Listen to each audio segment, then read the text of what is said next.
ఆయన బొంద అసలు చూస్తే నవ్వు వచ్చింది. ఏదో ఇంతకుముందు అన్నారు కదా, దున్నపోతు ఇనిందంటే కట్టేయమన్నట్టున్నారు, ఎద్దు ఇనిందంటే కట్టేయమని అట్లున్నట్టుంది.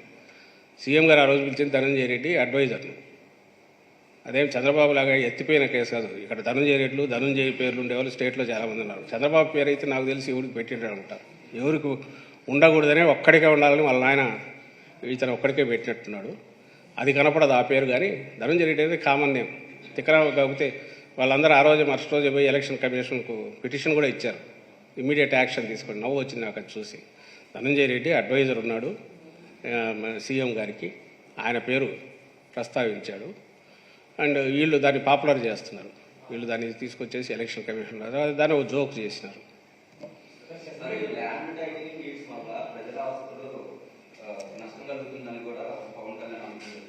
నష్టం జరుగుతుంది కాదు, ఎంతవరకు పోయినా అంటే అతను ఇది మొత్తం జగన్ మద్దతుదారులకు కూడా చెప్తున్నా, రేపు మీవి కూడా మార్టిగేజ్ చేస్తాడు, అమ్మేసుకుంటాడు, జాగ్రత్త తను వచ్చేస్తే అని అన్నాడు. అది నాకు అంటే వీళ్ళు ఏ లెవెల్కి పోతున్నారు. ఇవి కాదు ఐవీఆర్ఎస్లు, ఈ స్టేట్మెంట్లు అసలు ఎక్కడికి పోతున్నారు. జనాన్ని భయపెట్టడం వాళ్ళది అసలు ఊహకందట్లా. అంటే వీళ్ళ విష ప్రచారం ఎక్కడికి పోతుందంటే, అంటే బహుశా వీళ్ళు ఎప్పుడు అధికారంలోకి వచ్చే ఛాన్స్ లేదనుకున్నారో, అధికారంలోకి రాగాలనుకున్న ఆశ ఉండేవాడు ఎవడు ఉన్న ప్రభుత్వాన్ని, ప్రభుత్వ వ్యవస్థను హేళన చేస్తున్నా దాని విలువను తగ్గించేట్టు ఎవడు బిహేవ్ చేయడు. ఆ ప్రభుత్వం మీద, ప్రభుత్వ వ్యవస్థ మీద విశ్వాసం లేనివాడు, దాంతో పని లేనివాడే ఇంత అడ్డగోలుగా అరాచకంగా మాట్లాడతాడు. ఈరోజు జగన్మోహన్ రెడ్డి గారు ఉన్నారు, నిన్న చంద్రబాబు నాయుడు గారు మొన్న ఉన్నాడు, ఇంకో రాష్ట్రంలో ఇంకోరు ఉంటారు. అడ్మినిస్ట్రేషన్లో ఎవరు పొలిటికల్ వీళ్ళు వచ్చినా ఫైనల్గా ప్రభుత్వం అనేది ఒక వ్యవస్థ. ఆ వ్యవస్థ కొన్ని గైడ్లైన్స్, కొన్ని బిజినెస్ రూల్స్, గైడ్లైన్స్ ప్రకారం నడుస్తుంది. రూల్ ఆఫ్ లా ఉంటుంది. అంటే రూల్ ఆఫ్ లా లేదనే వాళ్ళ ఉద్దేశం. ఈజ్ ఇట్ పాసిబుల్ నిజంగా ఎవరైనా ముఖ్యమంత్రి భూములన్నీ తీసుకొని అమ్మేసుకోవడమో, మార్టిగేజ్ చేసుకోవడమో చేయగలడా? లేదని వాళ్ళకు కుదరదని వాళ్ళకి తెలియదా? రాజ్యాంగబద్ధంగా ఎన్నికైన ప్రభుత్వం అది ఎవరు వచ్చినా సరే అది కొన్ని కట్టుబాట్లకు లోబడి, చట్టాలకు లోబడి పనిచేయకుండా ఉంటే ఈ రాజ్యాంగం ఏంది, దేశం ఏంది? దేశం నడుస్తుందా? కేవలం నువ్వు అధికారంలో లేవు కాబట్టి నువ్వు కాదు, అదే మీ దత్త తండ్రి ఆయన ఎలాగో అధికారంలోకి ఈయన వచ్చే ఛాన్స్ లేదు, ఆయనకు చంద్రబాబు ఇచ్చే ఛాన్స్ లేదు. ఆయన గురించి ఈయన ఈ ఆందోళన యాగే అంతా చేస్తున్నాడు. ఆయన చెప్పినాడని నువ్వు చెప్తే, ఈయన చంద్రబాబు మాట్లాడేది తను ముఖ్యమంత్రిగా పనిచేసి ఆయన కూడా అట్లే మాట్లాడితే, ఆయన పార్టీ వాళ్ళు ఆయన చెప్పకుండా అయితే రాదుగా ఐవీఆర్ఎస్ కాల్స్ అందరికీ ఇళ్ళకి వస్తున్నాయి. ల్యాండ్ టైటిలింగ్ యాక్ట్తో భూములు అన్నీ పోతాయి, జాగ్రత్త జాగ్రత్త, జిరాక్స్ పేపర్లు వస్తాయి, మీరు జాగ్రత్త జాగ్రత్త. ఎక్కడైనా ఇట్లా సిస్టమ్ ఉంటుందా? టెక్నాలజీ ఇంప్రూవ్ అయినాక ఈరోజు రకరకాల పద్ధతుల్లో వచ్చింది. అందరూ everybody is getting used to it. Paperless దీనికే పోవాలని గోపక్కపోతున్నారు. ఈరోజు ఫోన్లో నుంచి పేమెంట్లు పంపిస్తున్నారు.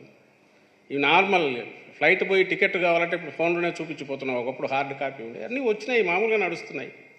కొత్త సిస్టమ్స్ దేశం 20 రాష్ట్రాల్లో ఇంట్రడ్యూస్ అయ్యేది. రెండు వేరు రిజిస్ట్రేషన్కి సంబంధించింది, అది వేరు. ఈ స్టాంప్ పేపర్ రావడం అనేది, land titling act entirely different.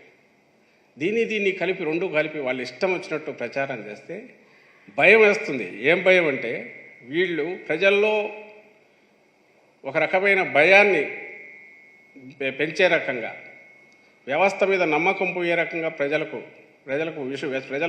మెదళ్ళు విషపూరితమయ్యేట్టు చేసే ప్రయత్నం చేస్తున్నారు కదా. ఈ ఒక్కటి చాలు వీళ్ళు రాజకీయ పార్టీగా కానీ, ఓ బాధ్యత కలిగిన రాజకీయ పార్టీగా కానీ అసలు ఉండడానికి, లేదా పరిపాలన వదిలేసేయండి, ఓ బాధ్యత కలిగిన ఒక ఆర్గనైజేషన్గా కానీ, రాజ్యాంగబద్ధమైన ఈ దేశంలో కానీ ఇక్కడ ఉండడానికి వీళ్ళకి అర్హత లేదు అనేది స్పష్టంగా తెలుస్తుంది. మళ్ళీ చెప్పండి, మేము మీడియా ద్వారా కూడా అడుగుతాం, మీడియాని అడుగుతున్నా, ప్రజలను అడుగుతున్నా, ఈజ్ ఇట్ పాజిబుల్ ఒక ముఖ్యమంత్రి తను అనుకున్నట్టు చంద్రబాబు చేసే ప్రయత్నం చేశాడు. అప్పుడు ఎవరికో ఐఎంజీ భారత్ అని వాళ్ళకి 800 ఎకరాలు కట్టబెట్టే ప్రయత్నం అటాటి చేశాడు. సరే, అది తనలాగే అందరూ ఉంటారనుకుంటే దట్స్ డిఫరెంట్ ఇష్యూ. కానీ బేసిక్ క్వశ్చన్ వచ్చి, ఈజ్ ఇట్ పాజిబుల్ ప్రజల భూములను ఒక ముఖ్యమంత్రి తను అనుకున్నట్టు చేయగలడా? కుదరదని వాళ్ళకు తెలుసు, అందరికీ తెలిసింది. ఇంకా వ్యక్తులకు మధ్య పోలికకు వద్దాం. అంటే చంద్రబాబు నాయుడు కానీ జగన్మోహన్ రెడ్డి గారు కానీ, నేను ఇంతకుముందు అన్నట్టు ఆయన భూములను ఎట్లా కబ్జా చేయాలని చూశాడో చంద్రబాబు నాయుడు అందరికీ తెలుసు. ఐఎంజీ భారత్ 800 ఎకరాలు ఇచ్చాడు.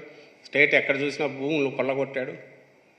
అండ్ రాచి రంపాన పెట్టాడు. ఆయన హయాంలోని చుక్కల భూముల గందరగోళం, లేకుంటే డూప్లికేట్ రిజిస్ట్రేషన్లు, ఎలక్ట్రానిక్ దాంట్లో ఎక్కి అంతా భూములన్నీ అడ్డగోలుగా ఇచ్చేసిన వ్యక్తి చంద్రబాబు అయితే, జగన్మోహన్ రెడ్డి గారు లిబరేట్ చేశారు, రైట్స్ ఇచ్చారు.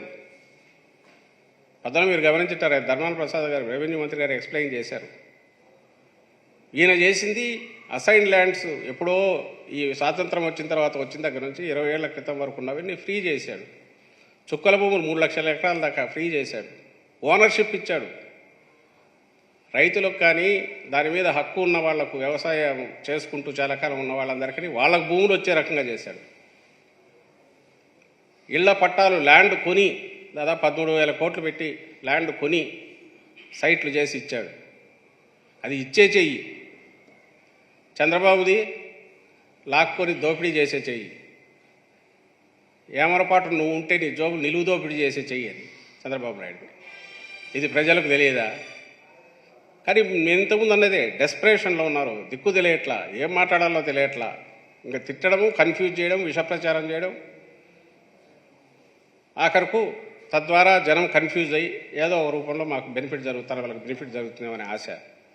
ఇంకా 10 రోజులు ఇది ఎట్లా భరించాలని కూడా అర్థం కావట్లేదు. ఏ రోజు ఏం మాట్లాడతారో తెలియదు. క్యారెక్టర్ అసాసినేషన్, తిట్లు, బూతులు, లేని అబద్ధాలు, అబద్ధ ప్రచారాలు, విష ప్రచారాలు, ఇవన్నీ చేసి అసలు ప్రతిపక్షంగా కూడా మేము అనర్హులం అనేది ఖచ్చితంగా వీళ్ళు రుజువు చేసుకున్నారు.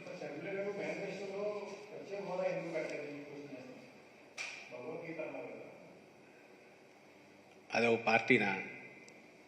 ఆ కాంగ్రెస్ పార్టీ ఓ పార్టీనా? అది అసలు ఇక్కడ దానికి ఉనికి ఉందా? ఆమె షర్మిలమ్మ అసలు ఎక్కడి నుంచి ప్రత్యక్షమయ్యారు? తెలంగాణలో ఉండి అన్నాళ్ళు 2 ఏళ్ళు 3 ఏళ్ళు ఉన్నట్టుండి మాయమైనారే. అక్కడ ఎవరికి సంజాయిషి ఇవ్వకుండా ఆమె ఇక్కడికి రావడం ఏంది? ఇక్కడ ఉన్నట్టుండి ప్రత్యక్షమై అడ్డమైన క్వశ్చన్లు ఆమె వేయడం ఉంది. ఆమెకు ఏం లోకల్ స్టాండ్, ఏం అర్హత ఉంది ఇక్కడ నిలబడి మాట్లాడి? ఆ పార్టీకి ఉందా? ఆ పార్టీకి ఉంది, ఎత్తిపోయిన పార్టీ. ఆమెకుందా? రేపు 13వ తేదీ తర్వాత చూడండి, ఆమె కనపడుతుందేమో స్టేట్లో కనపడరు. ఇది ఈ దాన్ని ఏమంటారు, ఈ కాలానికి, ఈ పీరియడ్కు అద్దెకు తీసుకున్న పార్టీ అది. ఆమె దానికి సంబంధించి అంతవరకు పనిచేయడానికి వచ్చినట్టున్నారు. ఆ పని అయిపోగానే ఆమె మాయమైపోతారు. ఆ పార్టీ ఎప్పుడూ లేనిది, దానికి ఎలా ఉనికి కూడా లేదు. సో ఈ మధ్యలో ఆమె వచ్చి మా మేనిఫెస్టో, జగన్మోహన్ రెడ్డి గారి మేనిఫెస్టో గురించి క్వశ్చన్లు వేయడము, దానికి మేము సమాధానాలు ఇవ్వడం.